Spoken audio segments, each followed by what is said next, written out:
So, Alex, welcome to the Brothers on Books podcast.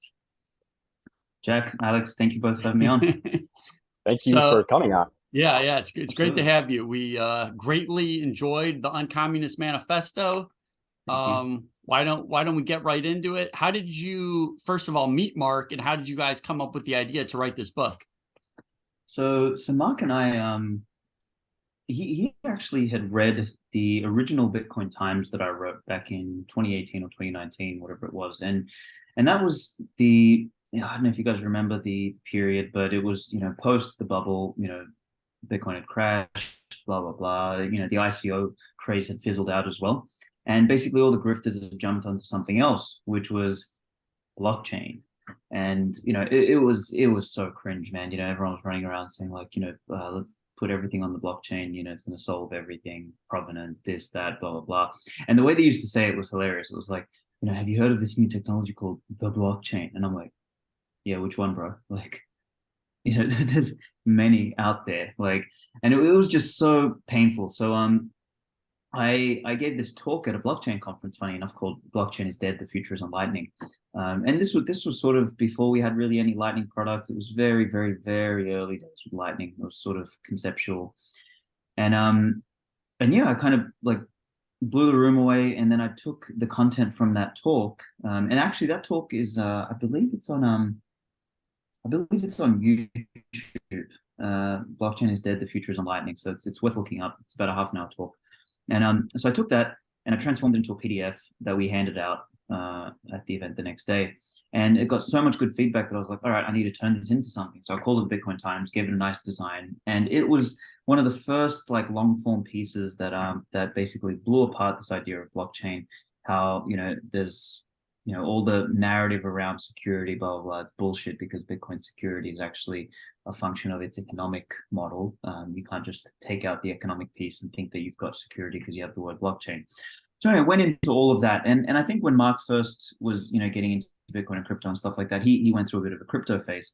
And when he read that, I think that really had an impact on him. So he had reached out to me in 2019 or something like that, or maybe 2020. He'd reached out and said, look, I came across the Bitcoin Times, thought it was one of the best pieces of Bitcoin content ever written. Let's do a podcast. So he and I did a podcast. I think by the time we actually caught up and did our first show, we were somewhere in a clown world lockdown at that point. Anyway, we just sort of became friends after that, stayed in touch. And yeah, it was in El Salvador a couple of years later, sort of mid 2021, just before the legal thing out there with a couple of other Bitcoiners. And Mark just asked me the question. He said, have you read the Communist Manifesto? I was like, why the fuck would I do that? And he's like, it's really bad. And I said, I'm sure it is. He's like, why would I want to give myself brain damage? And he sort of made a comment. It's like, why hasn't someone written anything like this that just sort of like is short and concise, but just, exposes this for the stupidity that it is. And I just, in passing, said, maybe we should write it one day. And, it just sort of sat in the back of our minds for another 6 months. And it wasn't until the first week of January 2022 where I just called Mark out of nowhere. I said, hey, dude, I got a couple of weeks flexible, early January. You want to get into an Airbnb and let's just book sprint this fucking thing. And yeah, that's what we did. January 2022, we nailed it in like a week. At least we nailed the structure and most of the content. I spent about a month afterwards like refining it and cleaning it up and tightening it. But anyway, that's the long story of the Uncommunist Manifesto. Awesome. It's very easy to read. So I commend you on your writing skills. Thank you. But yeah, it was. I mean, the hatred towards the Communist Manifesto, I think you do a good job of putting the excerpts into like very simple English, because it's so hard to get through when you're just trying to read it. It's very difficult for, I guess, just a modern day reader. Well, it is. It was a different language type. Obviously it was written in German in the first place, but it was also at a different time. So the syntax, the register, the tone, and everything like that of the language is very different. So people read it today. This is what I find funny is like most people that do read and say, oh, it's a great book. I actually don't think they understand what they're reading, first of all, because they're probably too stupid, and because it sort of just flies a little bit over their head. They don't want to sound dumb, so they're like, oh yeah, it's amazing.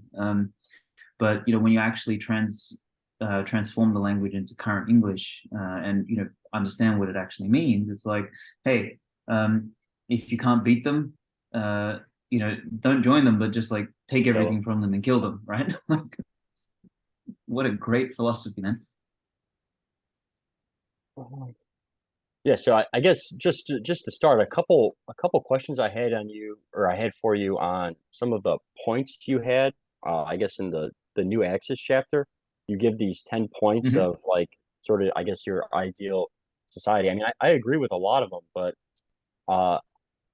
so when you say the abolition of all taxation and the replacement for like voluntary like fee for service, like do you mean you in essence like literally no taxes, correct? Yeah, I think taxes are probably a redundant exercise. I think people should charge, like, if you're a territory operator, and this is the tricky thing about this one, is we don't know what uh a future on a Bitcoin standard would look like. We don't even know what a future more freedom, liberty oriented or governance structure and territory will look like, right? But I make the assumption that we'll probably have territorial operators. We'll probably have city states, something of that sort, because the larger a territory gets, the more economically non-viable that it is, and that comes from a number of factors, like difference of opinion in the people living there. You have diseconomies of scale at certain sizes. And the only reason we've had such bloat in terms of governance structures is because we have a money printer, right? So let's just make the assumption that we have some sort of city state. I think a city state is best off or best served by charging membership fee for a set of services, and then allowing all other services to be provided by other private providers that can handle it better, and compete on the free market.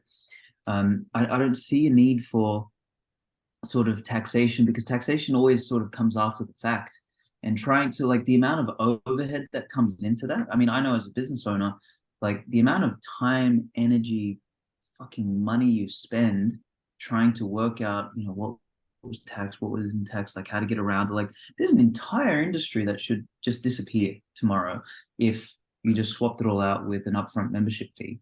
You pay a membership fee at the beginning of each year, and then that comes with certain services, and then or you pay it on a monthly basis, well, whatever it looks like, I don't know, but I just think that that's a far better model. And I mean, if businesses use that model for the products and services they provide, why not do something similar?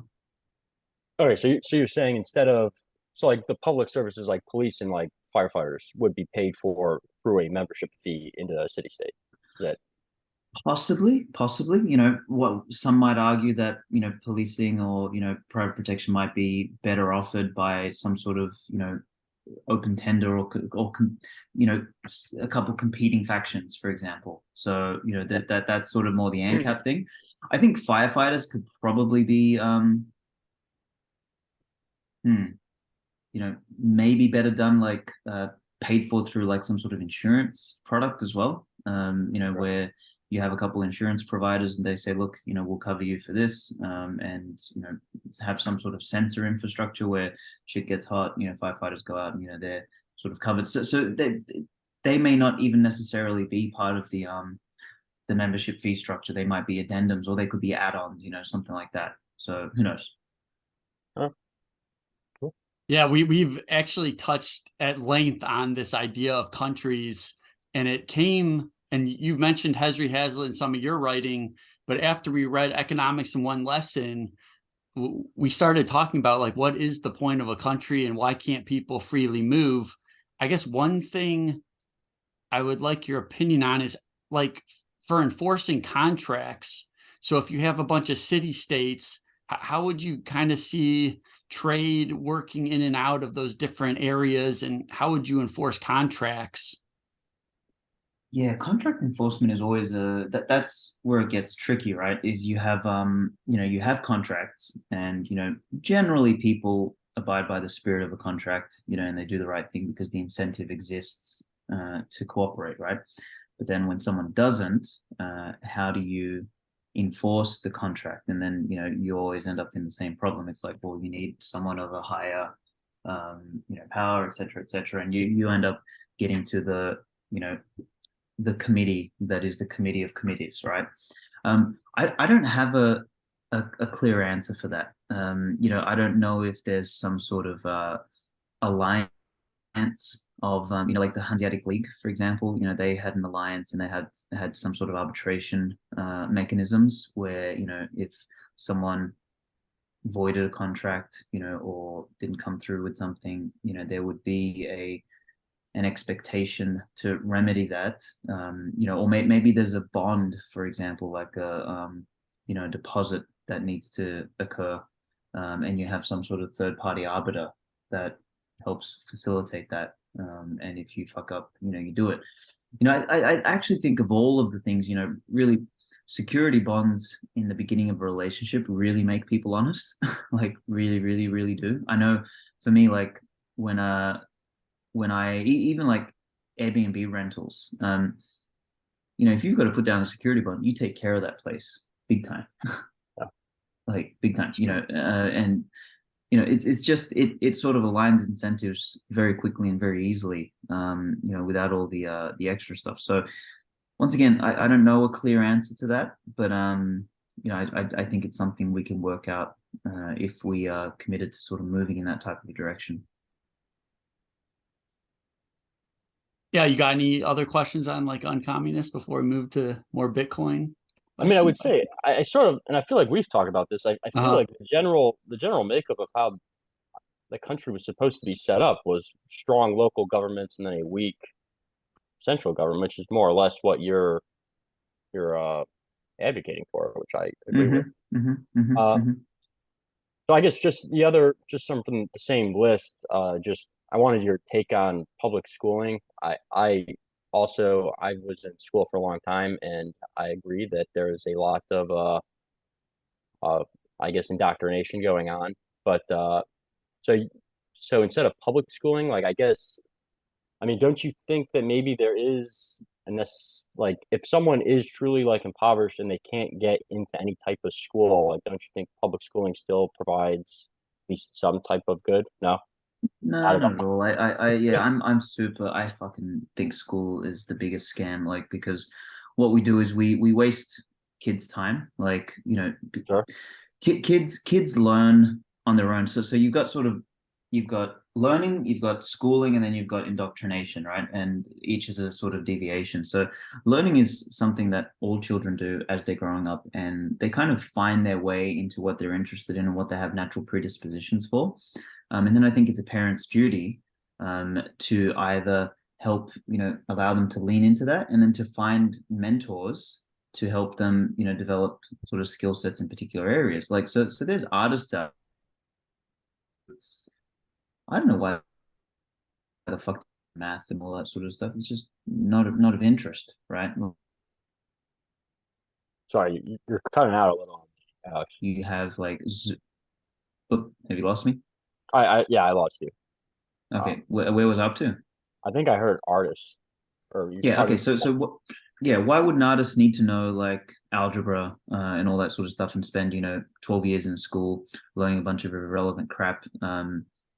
Just because, right, we want to have some sort of standard. No, like, I think better models could 100% sort of emerge. It's like, all right, me as a parent, I want to pick, XYZ mentor, one for language, one for mathematics, one for science, and, see for 6 to 12 months which one the kid sort of is drawn to, and then see of those, okay, well, let's double down on this one, and then let's see where that spreads out. The kid might be more scientifically, mathematically oriented than language oriented. So then you let them build up that area. I mean, the other thing you've got is, I mean, there's little things like Zoom and like YouTube and online courses and everything like that, which basically put the cost of education to zero, and mostly education is better. Thirdly is, instead of like a broad public schooling system, I think it's better to have like, these local competitive, so local level competitive schools, which say, hey, we're a collection of teachers and we'll charge you a fee. Come and bring your student in here. And then it could be up to those teachers to say, all right, we know that Mary and David down the road, they really can't afford the fees. So, we think their child is super bright. So we'll offer, a pro bono scholarship, come in and learn with us for the next 3 years, 4 years, and we'll get your kid up to the next level, right? So it just sort of, I think there's better ways to do this. And also the fact that there isn't a forcing, like if it's just free, there's no underlying forcing function for parents to like A, strive to actually afford it, but B, actually value what school is. So free school, like public schooling, just becomes daycare, and it's the worst kind of daycare. So like I think it all ends up backwards. I just feel like it can be done so much better, and particularly with technology and all that sort of stuff, and how learning can happen, and how easy information is, and like also generative AI revolution, like stuff that's happening there, and the ability to build sort of semi-intelligent agents that you can communicate with. Like, man, there's so much here that that just makes the concept of public schooling completely redundant. Okay. I don't know anything about those AIs, but that sounds interesting. Yeah. So, there's loads.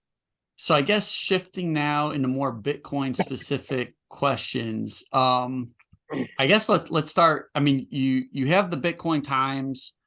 It's about education. I guess if someone, if you're trying to educate someone for the very first time, they've never heard about Bitcoin, how do you approach that person?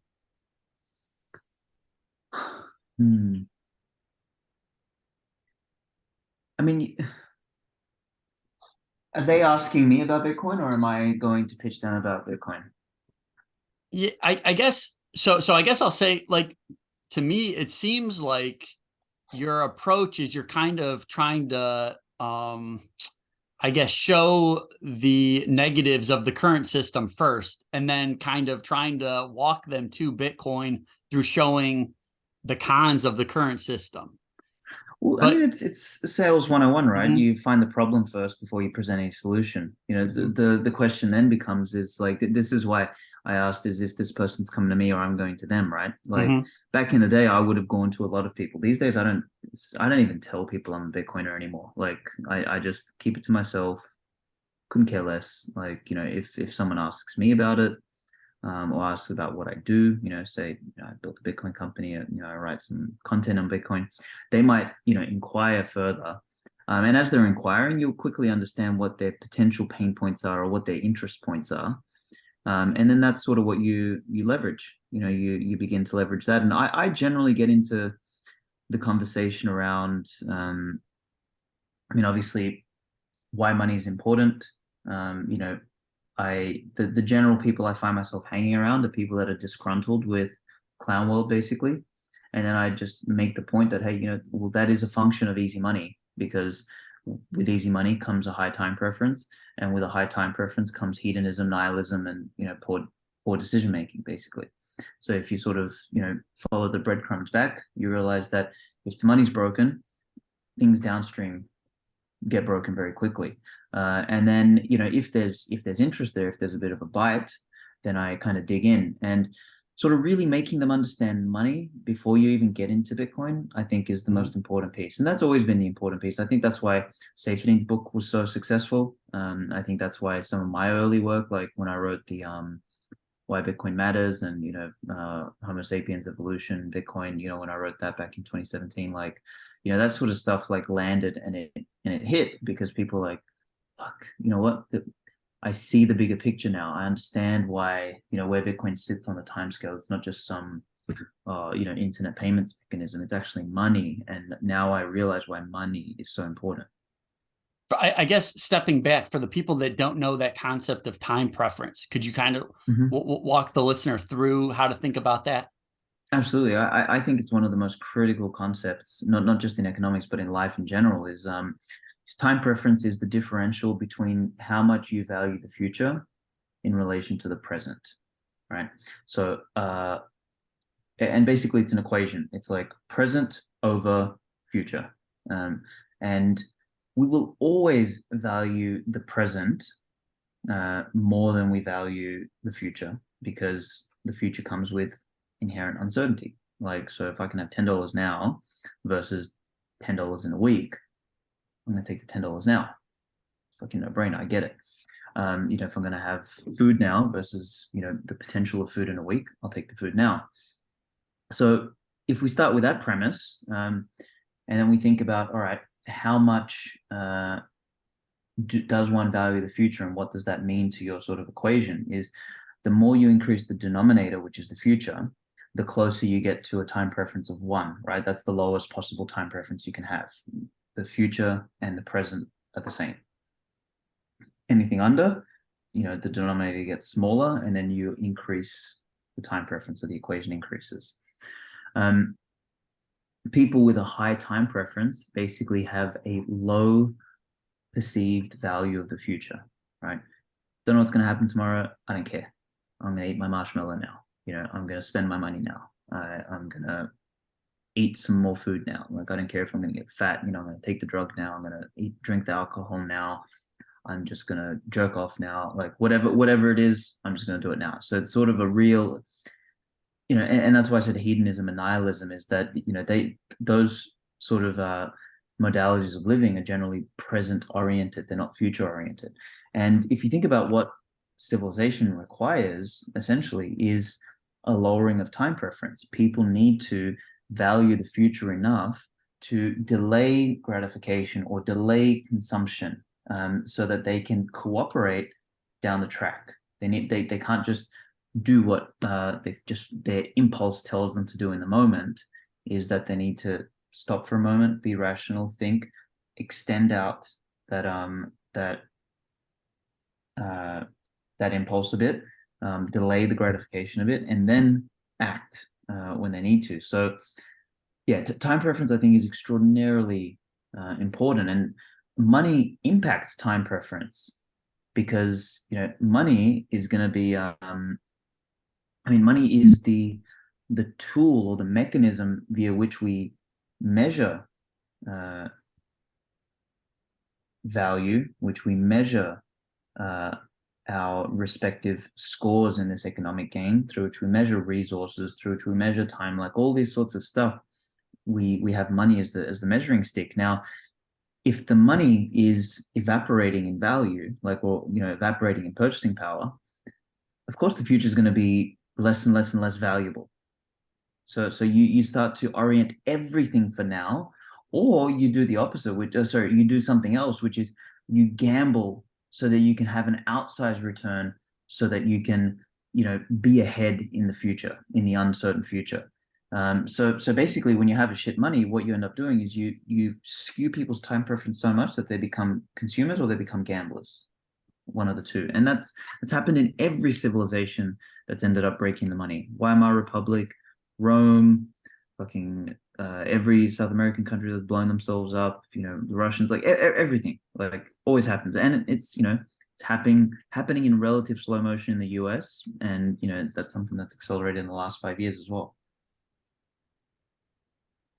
I think just to sort of go to your point about sort of nihilism, I think in one of your Bitcoin Times articles, I don't remember exactly which one, they showed the savings rates before adopting Bitcoin and after, and it went from like 50%. Do you remember what article I'm talking about? That Yes, it's actually it's actually Seyfedin's article called "Making Time Preference Great Again," or "Making Time Preference Low Again," which is in the 5th edition of the Bitcoin Times, the Austrian edition. And yes, he had that survey in there. The numbers, it's incredible. It seemed I think it was like 50, like over 50% were saving like 50% of their paycheck. Is that the right statistic? I mean, that was mind-boggling to me, because that's a massive savings rate, which is good. It's huge. Yeah, exactly. Yeah. I mean, so it's always funny. This Silicon Valley Bank thing was interesting. The other day I was writing about it and saying that, hey, all the people that derided Bitcoin saying, oh, it's too boring, it's too slow, what am I supposed to do with it? Save it? Like, saving is boring. Like, quickly realized that, well, saving is, while it's boring, it's necessary, and it's a hell of a lot safer and more sound than just fucking gambling and blindly investing in stuff, which is essentially what these banks did. But like, savings, what a lot of people don't realize is literally the cornerstone of civilization. Like, when you save something and you have something for tomorrow, what you're actually doing is you're lowering your uncertainty about tomorrow. And when you lower your uncertainty about tomorrow, you have more optionality. So that actually directly creates more freedom as well. If you have no optionality, you have no freedom, and then you come from a place of desperation. So like, I cannot tell you how important the savings is, and the capacity to save. And that's the very thing that's under attack when you have fiat-oriented economies, is you kill fucking savings. And when you kill savings, people are on the brink of desperation, on the brink of survival. Civilization is on the brink of collapse. Like, all of that sort of stuff is all intertwined, and it's super dangerous.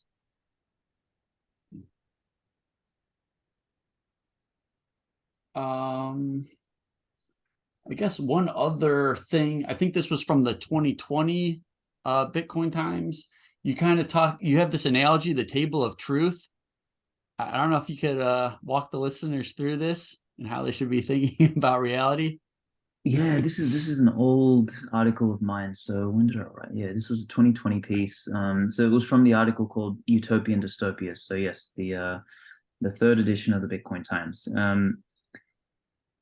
I had this concept in there. I was like, okay, we have energy, which is finite. We can't create it out of thin air. So like, this is sort of the paradigm within which we live in. We have energy. We have natural resources, which are also technically finite.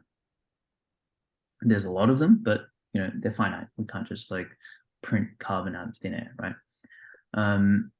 We also have time, which is finite, and you can't create more of it. But then you've also got this sort of inherent direction of time. So time moves in a particular direction, thermodynamically. You can't just like reverse it, which means that the future is always uncertain. So you can't change that. So they're sort of like what I wrote in this table of truth, is like, they're the 4 pillars of existence. And then they're all sort of joined together by this intersubjective reality, which is each person experiences these 4 pillars, but then has a subjective perception of what all of this means. And with each person's subjective perception of that, you have this intersubjective fabric that ties us all together. And then that sort of all together is what I kind of call the subjective truth of, hey, here's the framework, and here's this sort of intersubjective fabric that sort of sits all together and holds it, and kind of links it all together. When you're evaluating what to do in life, or when you're evaluating anything, if you sort of see it through that lens, you approach things in a very different way. So that was kind of the premise of that table of truth idea. I wrote it at a time like where I was still learning and exploring. I don't know if I would still explain it the same way, but as I did in the article. But it's I think there's a deep truth to it.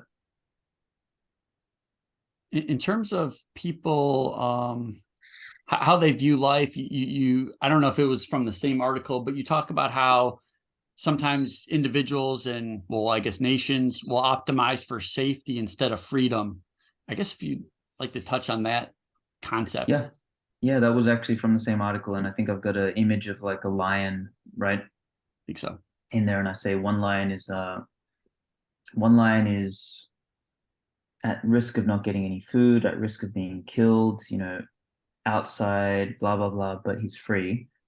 While the other lion has food given to him on a regular basis, he's not at risk of being killed, blah, blah, but he's living in a cage. which one would you rather be? And I think that sort of cage analogy is very important, because you actually see it, like when animals do get caged up, their their sex drive disappears, their vitality dissolves, their sort of will for life disappears. There was what did I see the other day? I saw someone, it was an alligator, for example, in captivity, and they gave it a big chunk of meat, and I looked at it, and it just walked away, went back into the like, it's like, it's become biologically retarded, because it's like, it's not out in the wild, it's not actually living, it's just existing. And my position on that article was, if you optimize for safety, the walls that you build to protect you become the walls that imprison you, and you're not actually in touch with life anymore. What happens is you become detached, you become distant, you become desensitized, and you essentially become a prisoner with, you give up your vitality. Like Nietzsche talks about vitality a lot, right? Like as the life force is this thing called vitality, and you trade that when you optimize for safety instead of freedom. So it's like, yeah, sure, you'll be safe, but you're dead. You're a husk of the individual or the being that you could be. Whereas freedom sure is risky. It's fucking messy. Things go wrong. People die, but it's free. And for me, that is just so fundamentally important and powerful that I think it was one of the central arguments in the piece, is like what we had through 2020, 2021, and 2022 was a world that lost its damn mind, because the orientation was not responsibility, freedom, growth, courage. The orientation was safety, fear, compliance, stupidity, basically. And we saw what that looked like. It was disgusting. So if someone just came off the street, says to you, I work a 9 to 5, have pretty much the same routine. How can I be more free? Like, should I, grow my own food? Should I be, what should I be doing or thinking about doing? I mean, any of these things. I think first of all, to have any ability to pursue anything of freedom, I think first you need to save, right? And you can't save in dollars, because the shit's evaporating. So really you're left with like choosing, what do you save in? And obviously we know the answer to that. Bitcoin's the best thing to save in, because you actually own it, and because your proportion in relation to the whole. So like fundamentally it is the only real savings technology. So I think I implore people to do that first. I mean, secondly, like, depending on if you're a woman or a man, like, I think if you're a man, you need to go out there and do something fundamentally physical, like lift something heavy, push something, like go and build something with your hands, like learn a craft, learn a skill, go and fight and go do some jiu-jitsu, like learn how to protect yourself and defend yourself, like anything that increases your optionality, forces you to grow and creates, another dimension of freedom in you. For women, go learn to dance. Once again, it's probably an embodiment thing for them as well. It's like learn to access your feminine, like drop the pretense that you need to compete with men, and you need a fucking career and all this sort of other garbage that modern society teaches you, like where you trade your inherent feminine sort of free essence for some sort of rigid tax slave kind of mentality. So I think embodiment and savings, like they're two things that that people in general can do to sort of enhance the feeling of growth and feeling of freedom. And then that sort of compounds, because once you enhance the feeling, that then encourages you to do something else, and then you do something else, and that might lead you down an entrepreneurial path. It might lead you down an artistic path. It might lead you down something different, like you might start your own podcast or whatever. Like there's the optionality, like multiplies, but you got to get moving in that direction. Awesome. So I guess not to get too personal, but do you have any like fun hobbies that you do sort of that are growing on that? Yeah, I mean, I train. So I whether it's like at the moment, what I'm doing is I'm trying.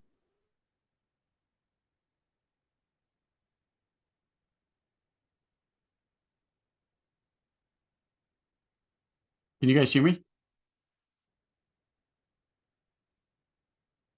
Oriented type work. So I used to do a hell of a lot of gym. But what I realized that with the gym, like you're putting on muscle, and that's a cool craft because you're getting stronger and you're getting incrementally better and all that sort of stuff. But you don't really have mastery over your whole body, like the all the small muscles, the fibers, the tendons, the ligaments, and all that other stuff. So like movement, and there's a guy called Ido Portal, which I recommend everyone look up. He's like the movement king, in the world. I think he his sort of philosophy around movement is very powerful. So there's that. I do a lot of writing, obviously.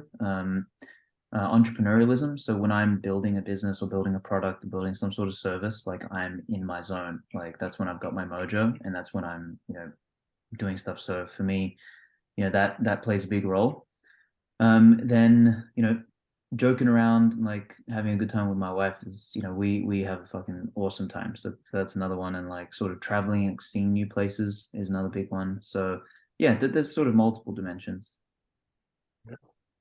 BJJ will be something I start again as well. I used to do a bit of jujitsu. I did capoeira for a while, but yeah, jujitsu is very interesting for me because it's something that you really focus on getting incrementally better. So that's something in the next couple of months when my schedule adjusts, that I'm going to pick up again. Cool. Well, I guess before we wind down, our audience has been asking. I mean, we don't like doing predictions, but like in the next halving cycle, how do you see Bitcoin responding price wise? I mean, shit, at least an order of magnitude greater than it is now, right? So like I wrote that 3 Generations article last month, and one of the premises behind that was this generation is the infection stage, and it's going to be where the most speculation is. We've still got another 2 halving cycles before we move into what I believe is the next era, broad scale era of Bitcoin's adoption curve, which is the utility or the infrastructure phase. It's probably more infrastructure than utility. And for that to occur, Bitcoin needs to be perceived differently. It needs to be perceived more as a infrastructure piece to a financial system and social system built on top. So to get there, Bitcoin's volatility needs to have dampened, but Bitcoin's volatility won't dampen until Bitcoin's about $1 million or more. So I think with each halving cycle, we'll see an order of magnitude increase. So next halving cycle, probably an order of magnitude greater. And then the halving cycle after that, another order of magnitude greater. So probably by the end of this decade, we're up in the, multiple millions. So maybe 2 to 10, somewhere in that range.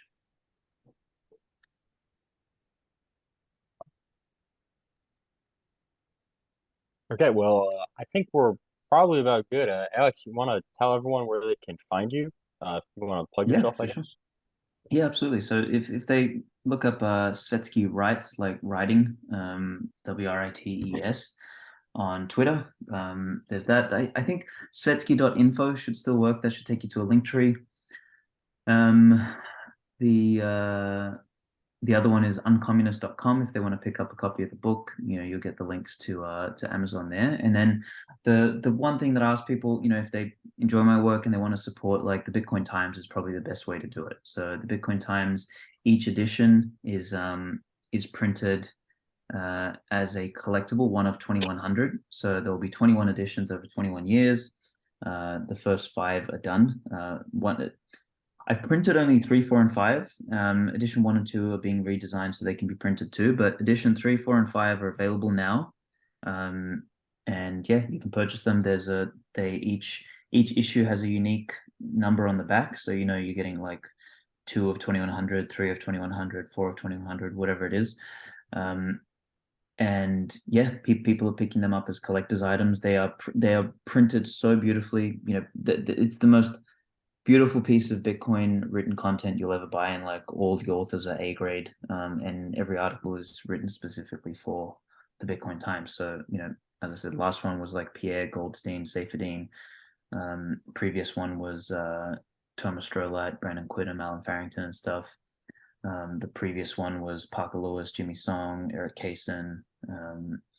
Before that was like Breedlove, GG, etc. So like every single one of them is a real set of heavy hitters, and yeah, it's just something that you want to collect and have that you can pass on, to people, to your kids, etc. Because there won't be a mass market published version. It's like, you've got this one and that's it, and that they can pick up at bitcointimes.io. Awesome. Well, thanks so much for coming on, Aleks. For sure, gents. Thank you both for having me. Thank you for concise, direct, solid podcast. I really appreciate it. Yeah. So with that, please reach out to us at brothersonbooks@gmail.com for any book recommendations, or if you'd like to be a guest host for a particular book you have in mind. A great review or rating on whichever platform you're listening to this would be greatly appreciated.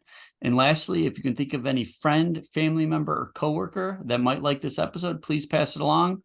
I am Jack Allweil. With me, as always, is Aleks Allweil, and we have special guest Aleks Svetski. Take care. See ya.